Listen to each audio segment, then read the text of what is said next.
you think that just because you're having sex and she's into it and she's making eye contact, she's being present, she's talking to you, you think that means there's love there. You're like, oh man, I can tell that she's really into the sex with me. Nobody can have the kind of sex that we do and have it not be a real connection. And I'm telling you right now, think about what she does for a living. She is good at making everyone feel special and connected. Hello, and welcome to Sex, Love, and Soul. I'm Mary Knight, and I'm really glad that you're here with me today. Most of my coaching calls are with men who want clarification on a relationship with an escort. Most of them see an escort as her client and they're falling in love with her and they want to understand their bond with her. And there's also a small sprinkling of men who met a woman out in the wild and it just so happens that she's an escort and they want to get some perspective on that relationship. So they're asking me slightly different questions about how to handle this very complex situation. And what both sets of men want to know is this a good idea? I'm falling for this woman. This is an unusual situation. It's risky, but there's an excitement and a spike in testosterone because one of the characteristics of masculine energy is a willingness to take a risk. So here we are. I've been retired from escorting for 13, coming up on 14 years.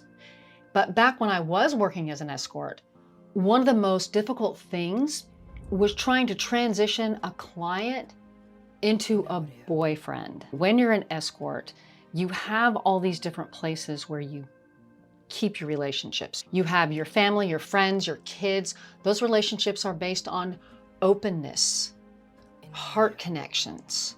And with your clients, they're a transaction. And no matter how much an escort might genuinely enjoy time with a client, she still views him as a client. Because the nature of the escort-client relationship is when you meet a client, you kind of put him in this container, and then you take that container and you put it up on a shelf with all the other clients. And then when you see him, you take that one down, you open it up, you're like, oh, hey, there he is. And then when your appointment is over, you close the box and you put him back up there on the shelf, right? It's a whole separate part of your life. And for me, my real life, how I operated in the world with the people that I knew, that knew my real name, my actual birthday, my real origin story, my likes and dislikes, my actual preferences, I had a heart connection, an emotional relationship with them. With a client, it's an intellectual relationship. Physical, yes, but it's not based on mutual attraction or lust or love. It's a relationship of the mind. It's superficial. And an escort's aim isn't to deepen emotional intimacy with a client in hopes that that connection will turn into a true romance. That's not what she's doing. The typical escort is not looking at clients that way because that's not why she got into sex work. To her, meeting with you is work, just like any other job, and it's for the money. And just like any other relationship, if you're unable to meet a particular set of standards, then you don't get to be in that relationship. So with the escort client, it's very cut and dried. And that's what a lot of men like about it. You know, you pay her, and in exchange for that, you get to spend time with her. It's not about her opening her heart to you, but she'll open her body to you. And for her, that's the extent of the relationship. It's not about truly, profoundly opening herself and connecting with you.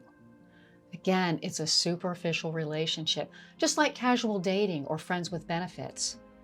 And many men who fall in love with escorts, they don't recognize how superficial it is because it has more depth than what they're used to having ever.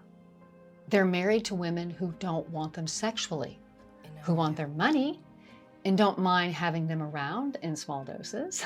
But as far as sex or any kind of real connection, it's just not there.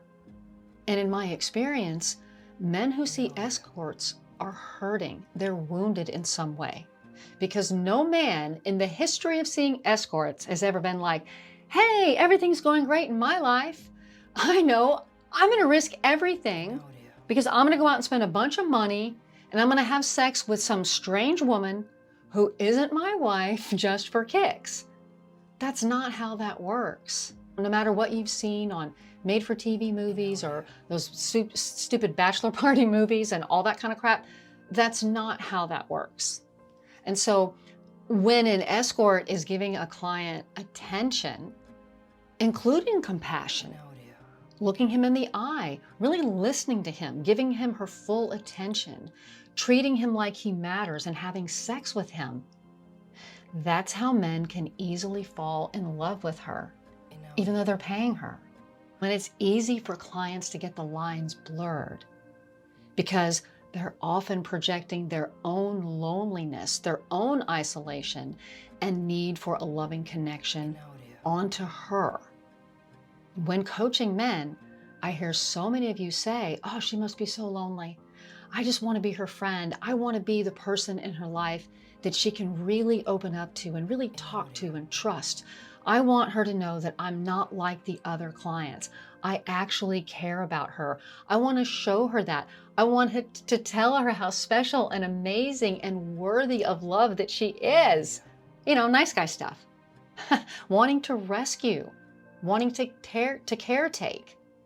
And in coaching calls, I challenge men. And I say, these are the things that you want.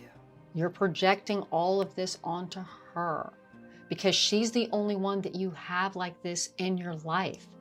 That doesn't mean that you're the only one that she has. I mean, come on. If she's seeing other clients, unless you have an arrangement with her where you're paying her thousands and thousands and thousands of dollars not to see anyone else, she's seeing other clients, and you know that. You're not the only one who is kind to her, who cares about her well-being. She probably has dozens of other men who are available to her in the very same way that you are. Having a friend is not something special to an escort. When I was working, I had tons of friends. I had a close, tight-knit group of girls that I hung out with. Every weekend that I wasn't working, we did something together. We were there for each other's birthdays, holidays, girl trips. We knew each other's families. We were there for each other, just normal friend stuff. We goofed off. We cried on each other's shoulders. We had each other's backs no matter what. And I'm still friends with these ladies today. Many clients assume that the escort they see is lonely and that she doesn't have any kind of support network and that she has no one to talk to. And that might be true, but it's unlikely because someone who's a successful escort is a charismatic, dynamic woman who people want to know, people want to be around. Out in public, men are magnetically drawn to sex workers, even though they have no idea that she is one. Right? They're just drawn to her, her confidence, her openness.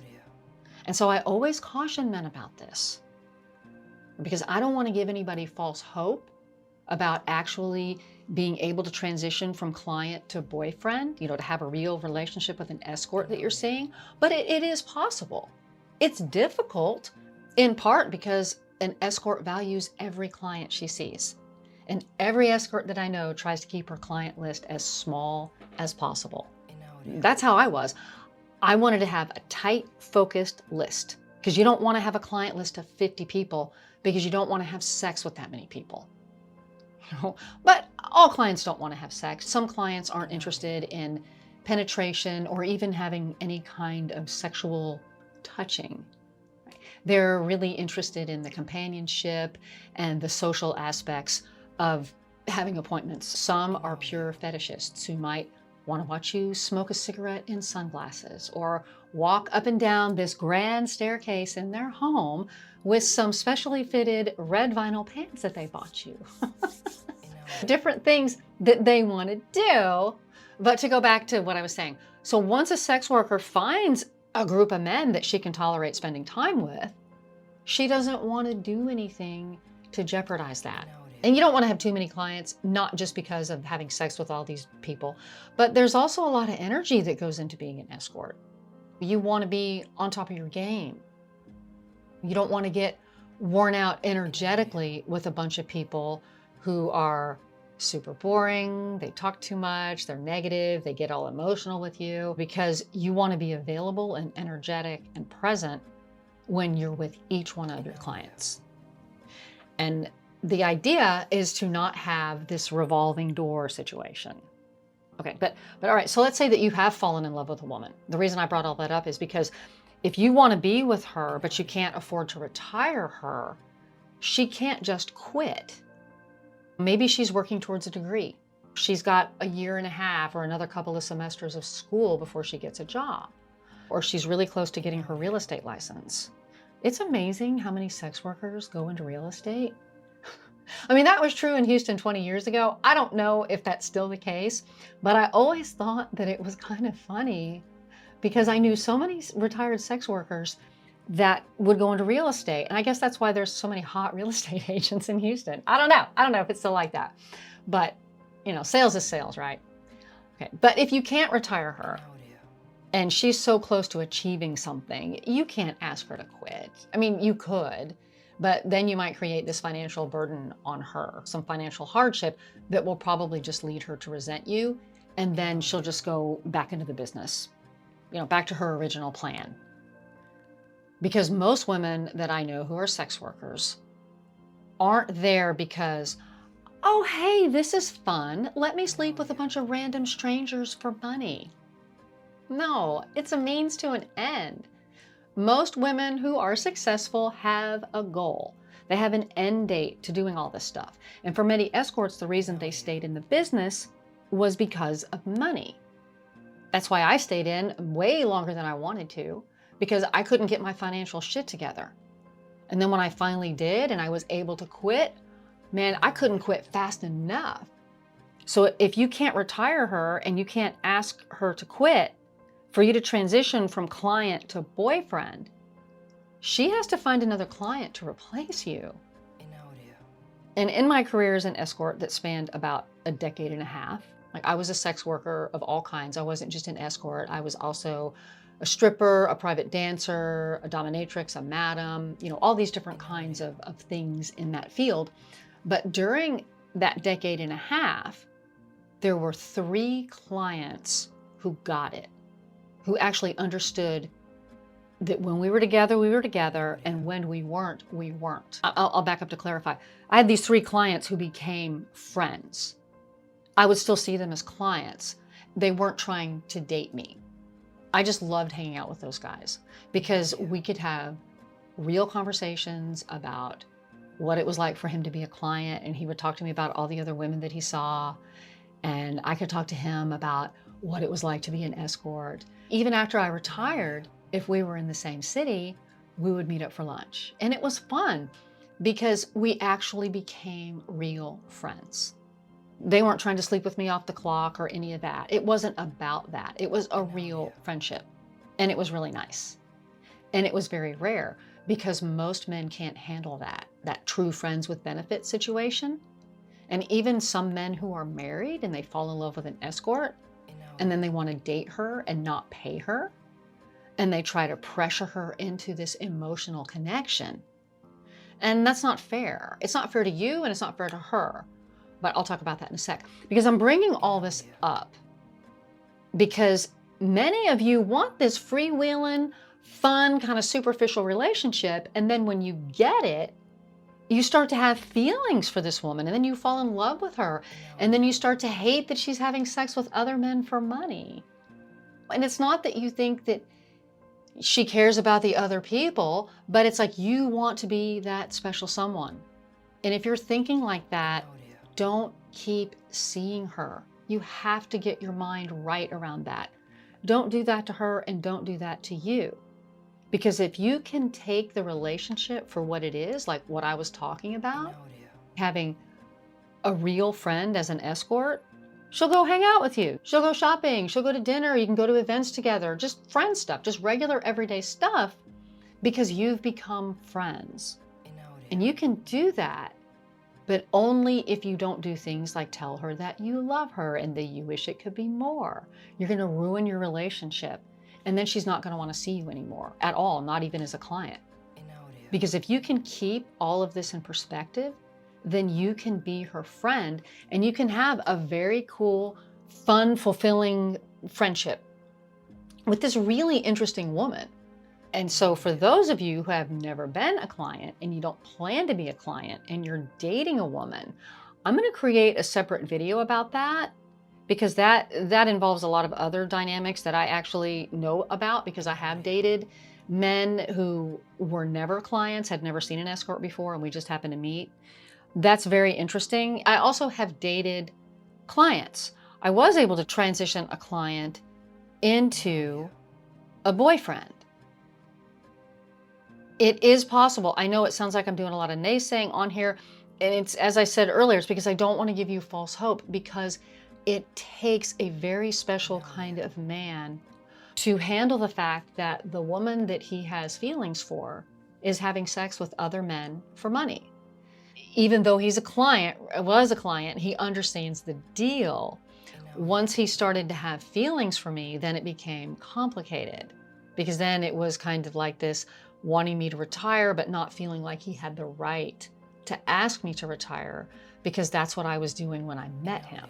And he obviously didn't have any problem with it, or he wouldn't have been my client. But it can be a difficult transition to make. And you have to be prepared. And that is some of the things that I coach men on, is how do you do this?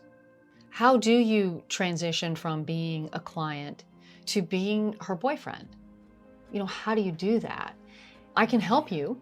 I can assess your situation in a private coaching session and give you real, honest to goodness feedback. But of course, this video, I'm generalizing, because I need to be able to ask you questions and hear your responses, and then hear the kinds of things that she says to you before I could even assess this. But this is general information from what I know of my decades of experience in the adult industry. But you, my friend, have to be ready to handle the idea you're in an open relationship, which by the nature of open relationships, that's always not just complex, but can get complicated very fast. So you both have to be very good communicators. I'm not a naysayer, but I am cautiously optimistic about these kinds of situations. And I just want to make it very, very clear here that some men think that women get into escorting for all kinds of reasons. And it's money, okay? It's money, it's money, it's money.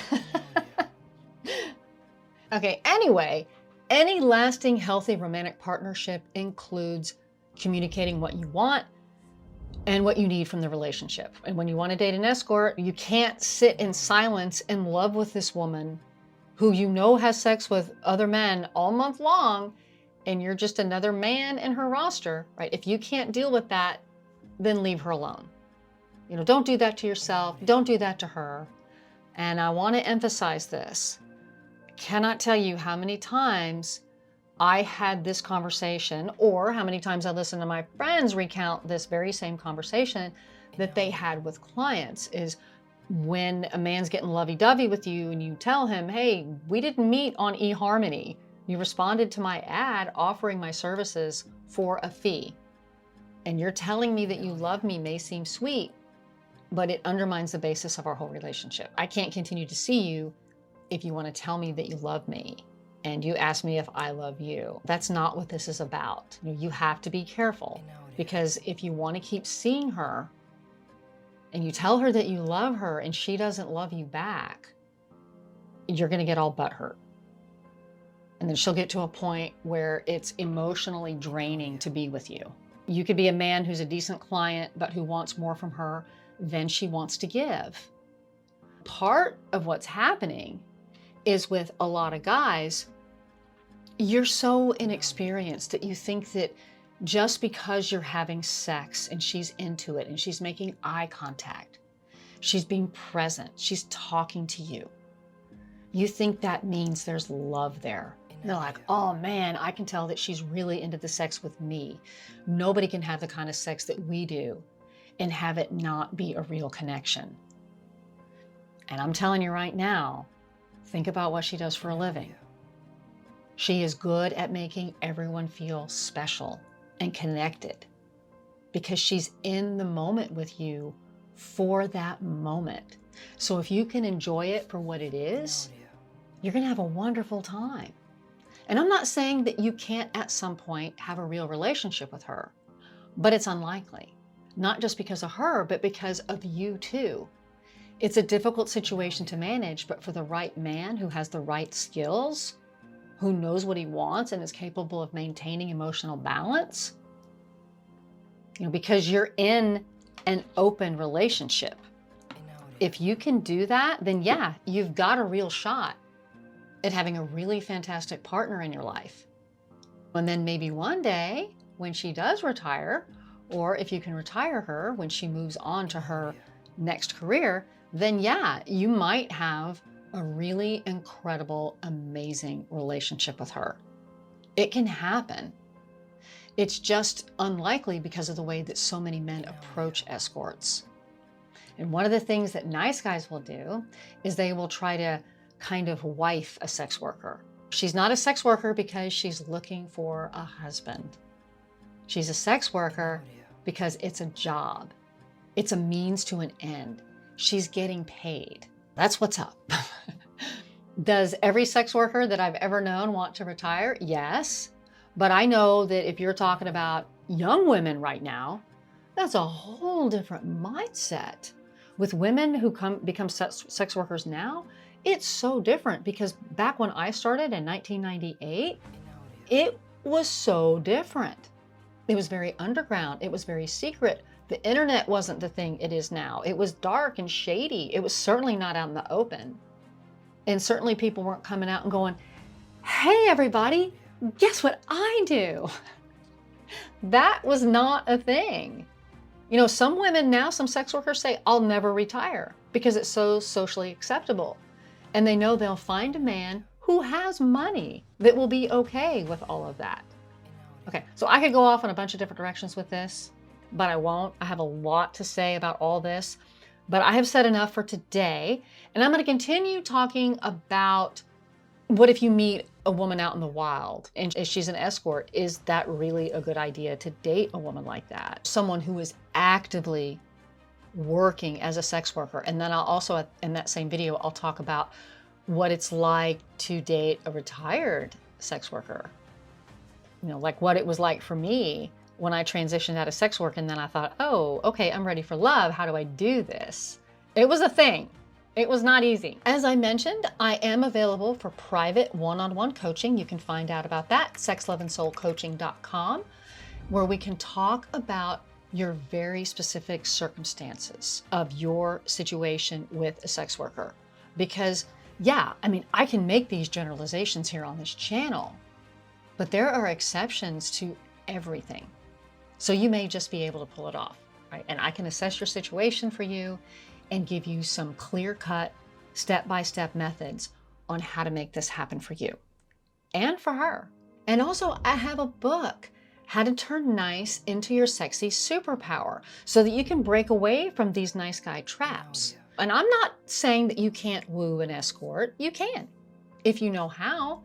And my book, How to Turn Nice into a Sexy Superpower, can help you, and it's available for $8. You can find it on sexloveandsoul.com. I'll have all the links to that in my show notes and in my About Me. There is a link tree with all my links. So yeah, okay. Love you, mean it. Bye for now.